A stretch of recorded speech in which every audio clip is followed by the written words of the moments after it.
ಶಿವಮೊಗ್ಗ ಜಿಲ್ಲೆಯ ಹೊಸನಗರ ತಾಲೂಕಿನ ಮಾಸ್ತಿಕಟ್ಟೆಯ ಯಡಿಯೂರು ಸಮೀಪದ ಅಬ್ಬಿ ಫಾಲ್ಸ್ ಬಳಿ ಪ್ರವಾಸಿಗರೋರ್ವರು ನೀರು ಪಾಲಾದ ಘಟನೆ ಜುಲೈ 20ರ ಭಾನುವಾರ ಬೆಳಗ್ಗೆ ನಡೆದಿದೆ. ಬೆಂಗಳೂರಿನ ನಾಗರಬಾವಿ ಬಡಾವಣೆಯ ನಿವಾಸಿ 35 ವರ್ಷದ ರಮೇಶ್ ನೀರು ಪಾಲಾದವರೆಂದು ಗುರುತಿಸಲಾಗಿದೆ. ಇವರು ಬೆಂಗಳೂರಿನ ಖಾಸಗಿ ಸೆಕ್ಯೂರಿಟಿ ಗಾರ್ಡ್ ಕಂಪನಿಯೊಂದರಲ್ಲಿ ಮ್ಯಾನೇಜರ್ ಆಗಿ ಕಾರ್ಯನಿರ್ವಹಣೆ ಮಾಡುತ್ತಿದ್ದರು ಎಂಬ ಮಾಹಿತಿ ಲಭ್ಯವಾಗಿದೆ. ರಮೇಶ್ ಅವರು ತಮ್ಮ 5 ಸ್ನೇಹಿತರ ಜೊತೆಗೆ ಅಬ್ಬಿ ಫಾಲ್ಸ್ಗೆ ಪ್ರವಾಸಕ್ಕೆ ಬಂದಿದ್ದರು. ನೀರಿನ ಬಳಿ ಬಂಡೆಯ ಮೇಲೆ ಕುಳಿತಿದ್ದರು. ಈ ವೇಳೆ ಅವರ ಸ್ನೇಹಿತರೋರ್ವರು ಮೊಬೈಲ್ ಫೋನ್ನಲ್ಲಿ ಅವರ ವಿಡಿಯೋ ಮಾಡಿಕೊಳ್ಳುತ್ತಿದ್ದರು. ವಿಡಿಯೋಗೆ ಫೋಸ್ ನೀಡಿದ ನಂತರ ರಮೇಶ್ ಅವರು ನೀರಿಗೆ ಇಳಿದಿದ್ದಾರೆ. ಈ ವೇಳೆ ನೋಡುತ್ತಿದ್ದಂತೆ ನೀರಿನ ರಭಸದಲ್ಲಿ ಕೊಚ್ಚಿ ಹೋಗಿದ್ದಾರೆ. ನಂತರ ಅವರ ಸುಳಿವು ಪತ್ತೆಯಾಗಿರಲಿಲ್ಲ. ಶೋಧ ನಡೆಸಿದ ನಂತರ ಫಾಲ್ಸ್ ಕೆಳಭಾಗದಲ್ಲಿ ರಮೇಶ್ ಅವರ ಮೃತದೇಹ ಪತ್ತೆಯಾಗಿದೆ ಎಂದು ತಿಳಿದುಬಂದಿದೆ.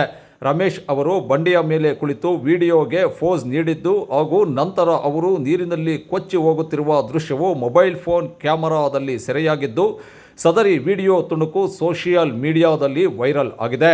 ಘಟನಾ ಸ್ಥಳಕ್ಕೆ ನಗರ ಪೊಲೀಸ್ ಠಾಣೆ ಸಬ್ ಇನ್ಸ್ಪೆಕ್ಟರ್ ಶಿವಾನಂದ ಕೋಳಿ ಅವರು ಭೇಟಿ ಇತ್ತು ಪರಿಶೀಲನೆ ನಡೆಸಿದ್ದಾರೆ.